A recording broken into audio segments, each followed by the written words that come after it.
Radio Infinita, idioma universal, con el auspicio de BCI Corporate and Investment Banking, presentan Mirada Financiera. La periodista Paulina Yarur analiza los principales hechos que mueven a los mercados financieros de Chile y el mundo. ¿Cómo están? Bienvenidos. Comenzamos una nueva mirada financiera aquí en Radio Infinita y hoy es miércoles, por eso me acompaña Alejandro Alarcón, economista de la Universidad de Chile. ¿Cómo estás, Alejandro? Bienvenido. Muy bien, Paulina. Saludos a todas y todos en este frío día de invierno. Exactamente, días cruciales vive Argentina. La verdad que está, Sí. creo que a 6 No horas estoy tan festivo o hoy 7 día, horas. porque estoy muy preocupado. La verdad muy que preocupado. vamos a ir analizando el tema porque es una situación muy compleja. También en el día de hoy se dieron cifras sectoriales en nuestro país, nada de buenas. Vamos a hacer una proyección de lo que va a ser el IMASEC, que se va a dar a conocer la próxima semana. Buena cifra en Estados Unidos, eso sí, y también estamos a la espera. Yo no sé, Alejandro, cuando hablan desde las 18 horas GMT, ¿son las 2 de la tarde o las 3 de la tarde? Tengo esa Las duda. 18 horas GMT significan las 6 del meridiano de Greenwich, Pero que queda cerca de Inglaterra, ¿Y nosotros? que es una hora. Son 2 horas menos que el centro de Europa, por lo tanto, las 18 en ¿Serán Chile como las 2 o las 3? son 4 horas menos aquí. Las 2 de la tarde. Son O sea, las 2. deberían estar por salir un poco las declaraciones de la señora Yellen con respecto a la economía estadounidense. Vamos a ver si la encontramos en el trayecto de este programa. Antes les voy a comentar cómo han estado las bolsas y bastante malitas han estado. Comenzamos con el Nikkei de Japón, que avanzó un 0,18%. El Hang Seng de Hong Kong también avanzó un 0,37%. Y a Shanghái a la baja un 0,09%. En Europa, la verdad que todas las plazas a la baja, importante baja de más de 3% Portugal. El FTSE 100 de Londres un 0,50, el CAC 40 de París un 1,22, DAX alemán 0,62 y el IBEX 35, la única nación que está sacando buena nota es España. La verdad que hemos tenido cifras bastante positivas, obviamente que en el contexto, ¿no es cierto?, de un alto desempleo. Hoy el IBEX 35 creció en un 0,33%.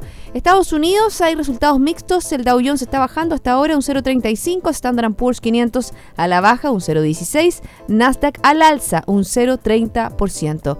¿Qué está pasando en Santiago? A la baja las 12, tanto el IPSA como el IXPA. El IPSA cae un 0,30 y el IXPA lo hace en un 0,22%. Volvió a caer también el cobre, la bolsa de metales de Londres, un 0,37% y alcanzó los $3.21.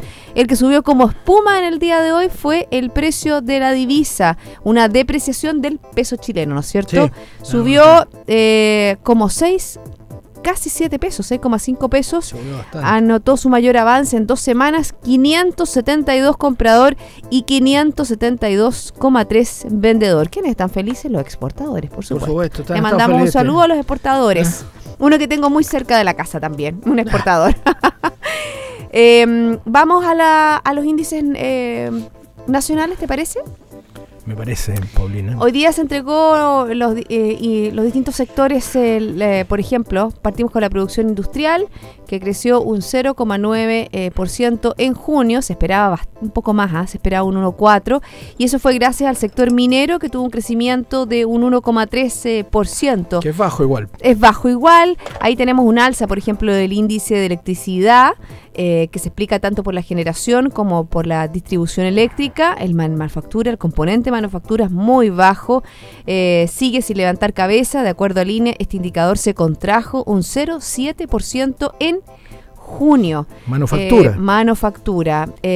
Otro de los elementos que se entregan el día de hoy son las ventas del comercio minorista. Ya habíamos hablado lunes sobre ventas de comercio, me parece que en el Gran Santiago, Sí. que había tenido un crecimiento de un 3,7% bastante inferior. Que va consistentemente bajando, como hemos dicho en varios programas, con el consumo. Exactamente, también tenemos el índice real de ventas de comercio al por menor, creció un 2,3 en 12 meses, tras registrar un alza de 4,9% en mayo, y fíjate que es el segundo mes con menor crecimiento interanual en toda la historia, desde que comenzó la base el año 2009. La venta de supermercados... Es corta la historia, sí. Es corta la historia, sí. Yo cuando lo estaba leyendo decía, en toda la historia es como un poquitito corta la historia. El índice de ventas de supermercados aumentó un 1,6%. Bueno, ahí se consigna aquí hay un feriado y un sábado menos. pero la verdad que con estos datos ya podemos hacer una proyección del IMASEC que es bastante baja, bastante inferior al 3%. Sí, mira, aunque creo que hay un día hábil menos que también tiende a bajar el índice, aquí se están configurando algunos índices estadísticos y algunas proyecciones que ya las teníamos en cuenta, pero incluso a mí me han sorprendido por la velocidad con que la economía chilena se ha desacelerado.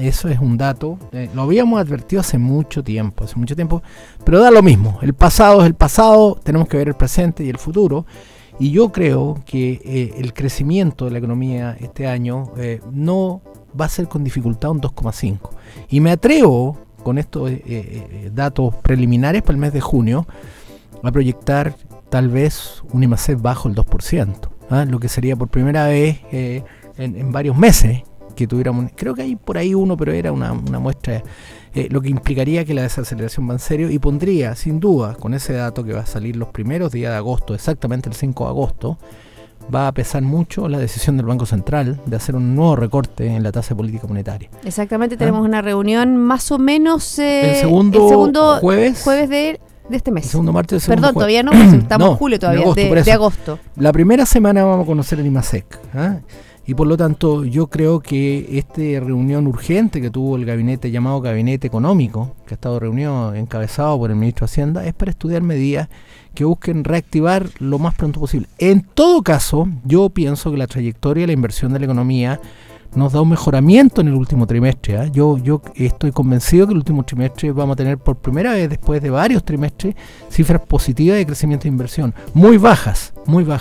¿Por qué pienso eso? ¿Cuánto están ahora, más o menos? Bueno, el último trimestre del año pasado fue una caída de 12%. El primer trimestre la inversión cayó un 5%. Y el segundo trimestre, por las estadísticas que yo manejo, por las proyecciones que hago, creo que va a estar muy parecido. Vamos a tener una cifra 5% abajo. No, van a ser negativos. Y el tercer trimestre también va a ser negativo, pero menos negativo. Entonces, ¿y por qué tan negativo, Alejandro? Una vez despejada, por ejemplo, decíamos que uno de los elementos importantes era la reforma tributaria. Bueno, todavía no está aprobado. No. Sí, el ciclo económico. Nosotros tuvimos un aterrizaje duro, un hard landing, como lo advertimos en estas ondas el año 2012. Así que, amigos, recuérdenme, les mando un especial saludo a los que se los dije el año 2012 y no me creyeron. Especial salud. El año 2012 ya sabíamos que el ciclo económico iba a tener una montaña rusa, lo advertimos, usamos el término acá, y por lo tanto ahora estamos recogiendo el impacto de la montaña rusa, y la declinación del ciclo económico tiene un especial efecto en el crecimiento de la inversión, y particularmente en la parte de la inversión que se llama equipos y ¿bienes durables? Bienes durables. Pero ha tenido una recuperación un poco los bienes durables. Las estadísticas últimas ya no estaban teniendo un crecimiento, ya no estaban decreciendo, habían avanzado un poco. Es que hay que tener cuidado que son bienes durables de consumo o bienes de inversión. Lo que sigue el ciclo económico con mayor consistencia son maquinarias y equipos. Ese es el nombre. A diferencia de la otra parte de la inversión bruta en capital, que es construcción, que tiende a caer, pero cae más suave. En cambio, en el ciclo económico especialmente afecta la caída de equipos y infraestructura física. Bueno, eso tiene que ver también con la perspectiva, ¿no es cierto? Con la visión, con la incertidumbre. Lo hemos hablado también muchas veces en este programa, y eso merma un poco afecta las posiciones a futuro. Pero lo que más afecta, porque a la gente se le olvida, ya a los estudiantes a veces también, y sobre todo en las pruebas, se les olvida que no solo la tasa de interés es importante o el componente de riesgo. Las expectativas políticas son muy importantes, pero es muy importante el ciclo económico.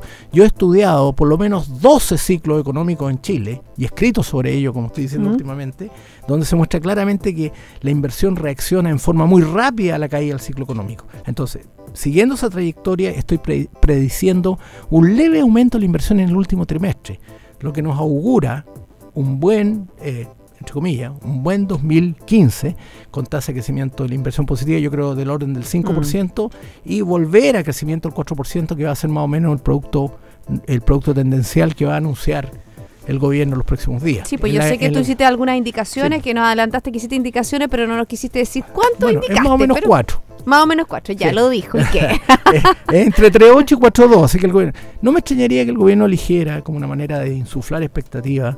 ¿El 4.2? El 4.2 o el 4.25, Y yo estaría en el piso de esa estimación, pero yo creo que la inversión tiene un impacto tremendo sobre el producto tendencial. Vamos a estar hablando de ese tema cuando obviamente que se sinceren los datos, ¿no es cierto? Sí. A través del gobierno. El que también habló en el día de hoy, como tú dices, que estuvo reunido y que es el ministro Arenas, obviamente que habla de este proceso de desaceleración y confiado que a fines de año se registrará un mejor desempeño. Entonces obviamente que ahí pueden estar las medidas que pueden estar desarrollando ambos ministerios. Sabemos que el Ministerio de Economía tiene un eje central, ¿no es cierto?, en todo lo que es el crecimiento económico. Hablemos también del desempleo, se va a conocer, creo que mañana. Mañana el INE entrega el desempleo, ya tuvimos un 6,6% de el Centro de Microdatos de la Universidad de Chile la semana pasada. ¿Cómo proyectas tú este? Yo creo que va a andar por ahí 6,5, puede ser 6,4, pero yo ya te conté, Paulina, que este desempleo es un poco escondido, porque ha habido una fuerte sustitución al interior del mercado laboral entre lo que se llama trabajo asalariado y el pomposo trabajo part-time. Trabajo part-time. Pero part-time sí. es un señor o una señora que tira una manta en el suelo y vende o part-time puede ser que trabaja algunos días a la semana, claro, eso también tiene que ver. Y no tiene ingreso suficientemente alto para sostener el consumo y no tiene ningún tipo de beneficio social. Por lo tanto, y esto está pasando en otras partes, en Estados Unidos precisamente, incluso crearon el Instituto de Estadística de Estados Unidos creó una pregunta nueva, que está satisfecho con su trabajo part-time, y le salió una proporción muy significativa que no. Y yo creo que si se hiciera esa pregunta aquí también saldría algo parecido. Entonces hay que tener mucho cuidado con lo que está pasando en el mercado laboral, porque el ciclo económico, la caída del ciclo económico ha sido demasiado pronunciada, y es una lección que tenemos que concentrarnos en el producto tendencial de la economía, en el lado de la oferta. Bueno, y obviamente que hacer también los ajustes para que el producto tendencial, porque sabemos que el producto tendencial es la capacidad que tiene la economía de crecer, pero necesita elementos para aumentar esa capacidad de crecimiento. Te agregaría que es la capacidad de la economía para crecer en forma sostenida, sin generar presión inflacionaria. Gracias, profe. Sin aumentar el desempleo y, en definitiva, sin mandar al cielo, y en este sentido malo, a la cuenta corriente, es decir, que es financiable, cosa que por ejemplo no hizo Argentina. Argentina tiene un producto tendencial bajísimo debido a la cantidad de populismo que insufló. Fíjate que tú hablabas de que tiene que ver con el erario fiscal, y el gobierno registró un superávit de un 0,1% del PIB en el primer semestre. ¿Qué significa eso? Un dato que entrega la Dirección de Presupuesto. Significa que tuvo más ingresos que gastos, porque tuvo un superávit, primero que nada. Eso es lo más importante, y es buena noticia, porque el gobierno se ha comprometido con un balance estructural igual a cero. El balance estructural pero ya dijo que este año y el próximo año van a ser déficit. Y van a ser déficit. Pero tienen que ser déficit porque es el gasto público, y especialmente el gasto en inversión pública, tiene que ser contracíclico. Y estamos en una situación, mira, yo creo que si la economía no estuviera tan sana, y además los chinos se hubieran portado mal, en el sentido que no hubieran aportado nada al crecimiento del mundo. ¿Se han portado bien los chinos? Yo creo que los chinos se han portado bien. Porque están diciendo ya como que hay una certeza de que va a crecer un 7,5%. Yo tengo mis dudas, si alcanza el tiempo podemos hablar de eso, pero también Estados Unidos está haciendo su trabajo. Yo creo que la economía norteamericana va bien, y particularmente hoy día el índice que tuviste ahí es muy claro, el Nasdaq. El Dow cayó un poquitito y otro, pero el Nasdaq va arriba porque el Nasdaq tiene muchas acciones del retail, y el retail en Estados Unidos va como avión.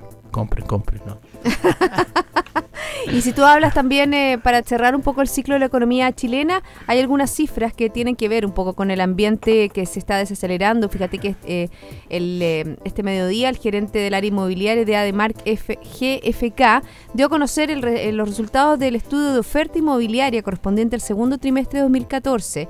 Y según esta medición, la oferta cae en un 9,3% entre abril y junio. Eso también es un indicador que se suma al indicador, ¿no es cierto?, del aumento en el desempleo, por ejemplo, de dos dígitos en el sector construcción. Por cierto, hay desaceleración. La desaceleración está afectando también a uno de los sectores más procíclicos de la economía, como la construcción.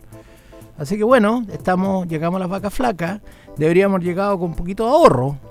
Algunos se olvidaron que para las vacas flacas hay que ahorrar antes, porque lo que se haga en el periodo de las vacas gordas... Pero por ejemplo, que con esos fondos que tiene el gobierno, el Fondo de Estabilización del cobre, del petróleo, existen ciertos fondos. Van a tener que usarlo.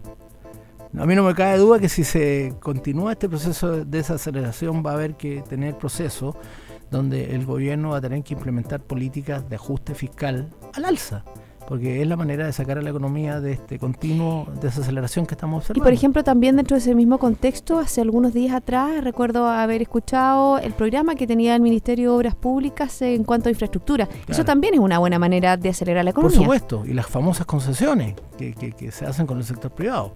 Las concesiones, tú sabes que hay un hospital ahí que están alegando porque bueno, ahí hay un tema, un cambio de una ley que al parecer se quieren hacer que no sean a través de concesiones todo el tema de los hospitales. Lo que sí, las carreteras lo van a seguir haciendo con concesiones. Lo van a seguir haciendo, sí, y yo creo que es bueno que se haga, y lo que no tenemos que llegar nunca a convertirnos en un modelo como el argentino.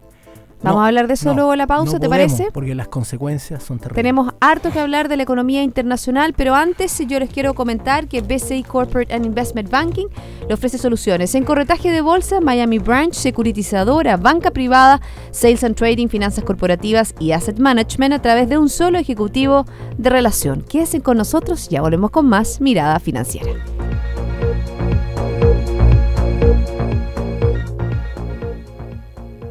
BCI Corporate and Investment Banking, un socio estratégico con un modelo de atención integral único y un banquero de relación que le entregará las mejores soluciones ante desafíos complejos, avalado por un banco con más de 75 años de experiencia en el mercado.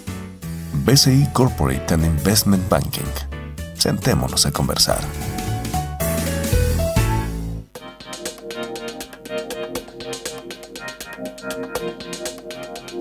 Seguimos aquí en Mirada Financiera conversando con Alejandro Alarcón, economista de la Universidad de Chile. Estoy tratando de abrir la página de Bloomberg, está un poco lento para ver Están todos entrando para ver si hay alguna información con respecto a palabras de la señora Yellen.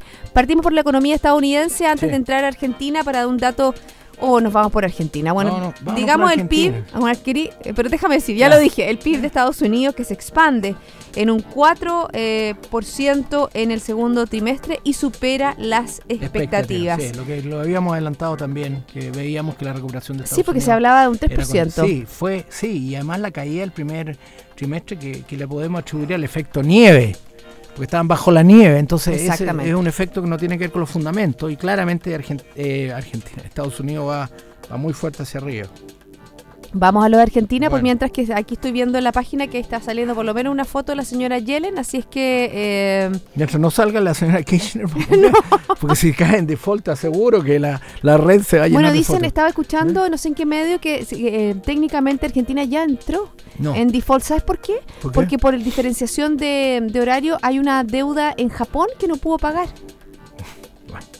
No he escuchado nada al respecto, pero te puedo decir que dura hasta la medianoche, hora de Nueva York. Exacto. Eso para mí, porque... hora de Nueva York, es decir, para nosotros son 4 horas menos. Estamos a la misma hora. ¿A la misma hora? Estamos a la misma hora en Nueva York. Estamos a la misma hora. No, quizás sea bueno que la gente entienda cómo se origina esto. Estados Unidos, desde la época de Menem, tuvo problemas con los deudores externos, y particularmente por la enorme cantidad de deuda.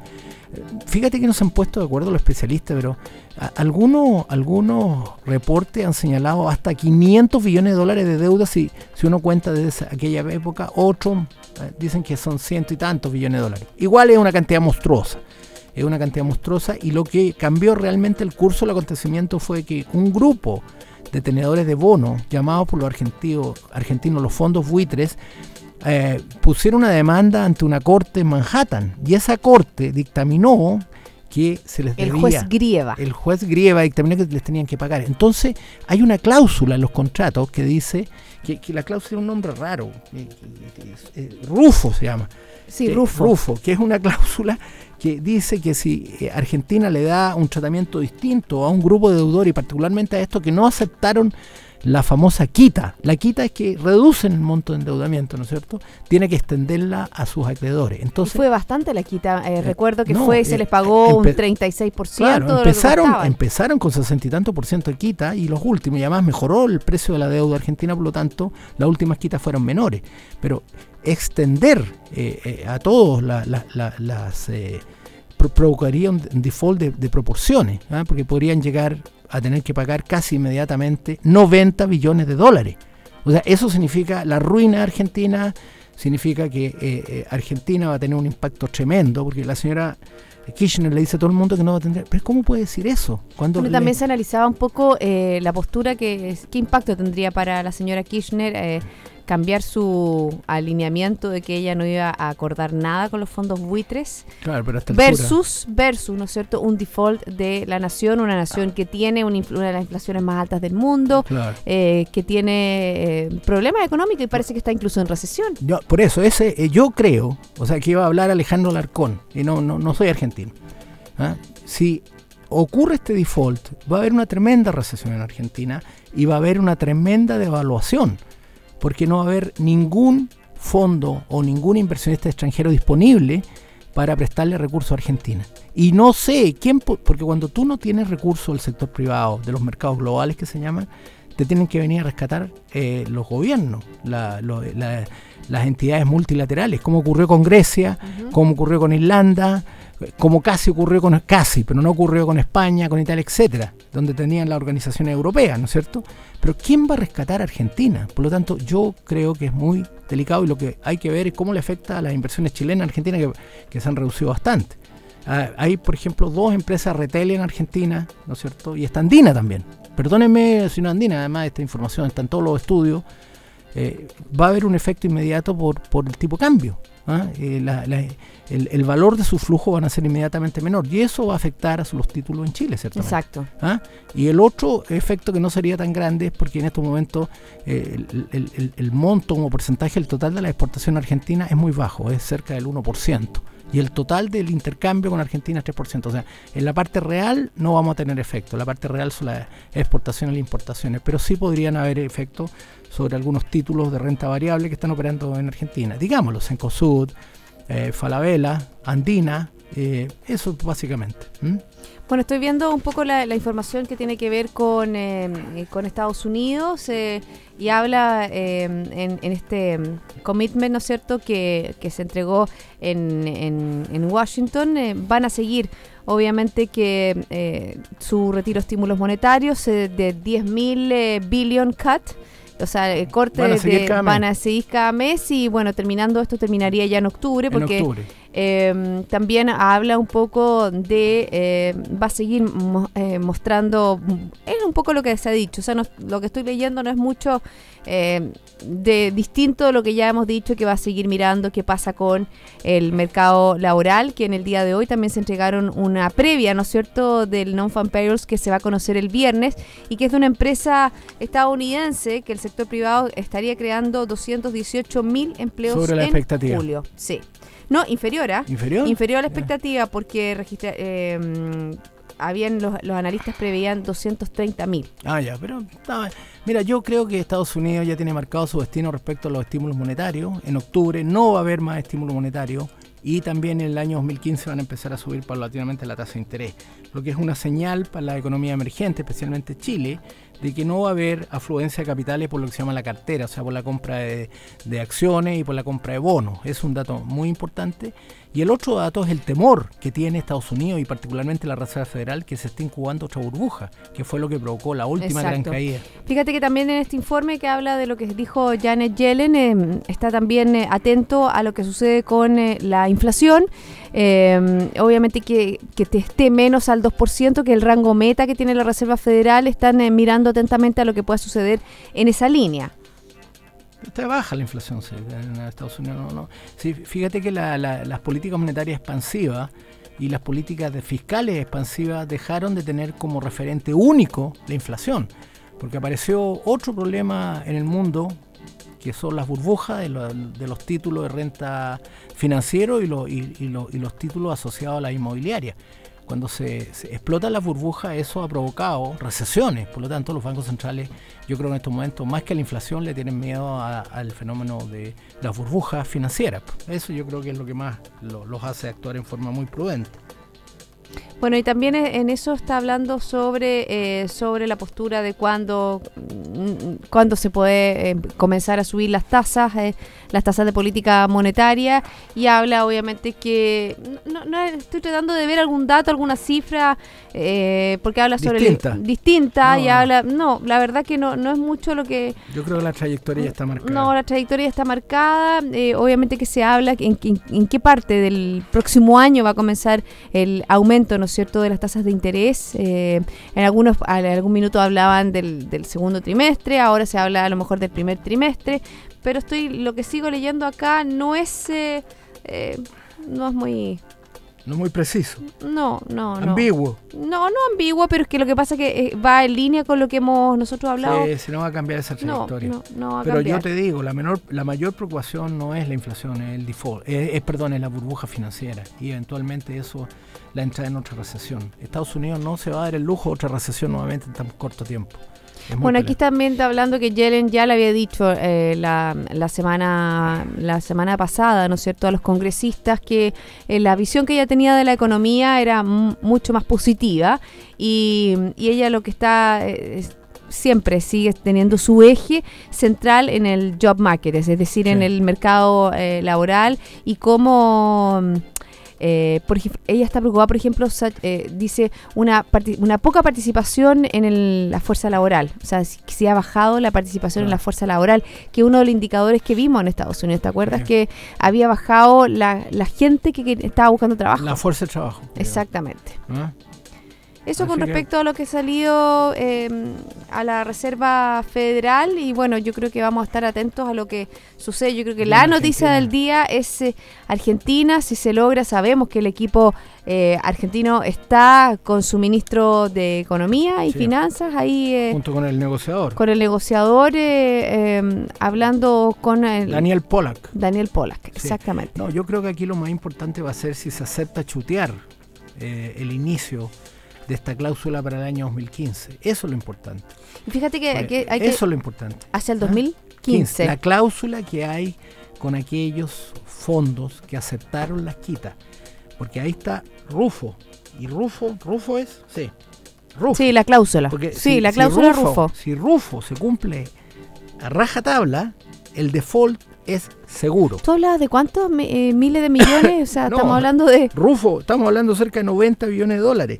Pero ya los argentinos, que son buenos para negociar, fueron a hablar y convencieron a la mitad de los que tenían cláusula Rufo de chutearlas para el otro año.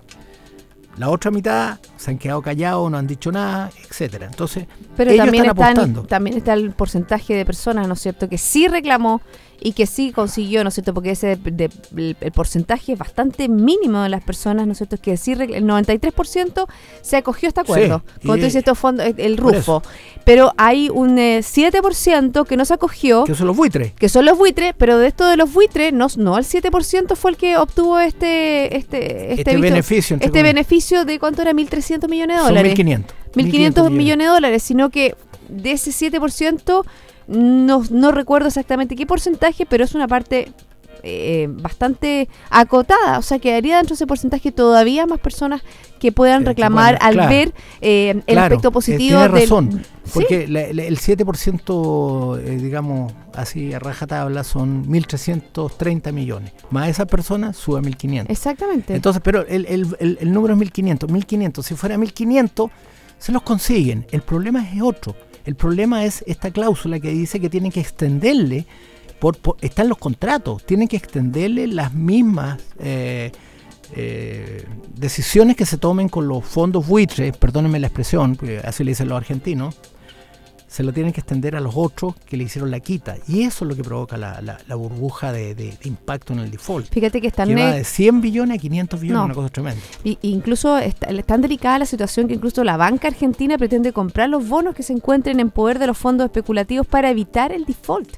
La medida busca ayudar al gobierno de Cristina Fernández, según consignaron medios locales. Y el efecto del default, desgraciadamente, se lo van ¿Qué efecto tenemos? ¿Efecto nosotros para nuestra economía? No, eso es lo que estaba tratando de decir que yo creo que el efecto básicamente va a ser sobre los títulos renta variable que operan en Argentina. Ya, y van a ser acotados hasta aquí. No, tú hablaste de las empresas chilenas. Empresas chilenas, sí. Sí. Ellos yo creo que van a tener, y van a tener efectos en nuestra bolsa, pero son efectos todavía acotados y vienen dados específicamente por el impacto de la devaluación que se le viene a Argentina. Fíjate que la bolsa argentina estaba subiendo, eso indica obviamente que hay expectativas Sí, ayer también. a que se logre acuerdo. Claro, que Rufo parte para el próximo año. Señor Rufo es la clave. Next Next year. Rufo next. Gracias, Alejandro, por haberme Encantado. acompañado en el día Saludos. de hoy. No llores por mi Argentina. Bueno, y ustedes que tengan una excelente tarde, sigan en compañía de Radio Infinita. Nos reencontramos mañana a las 2 para dar una nueva mirada financiera.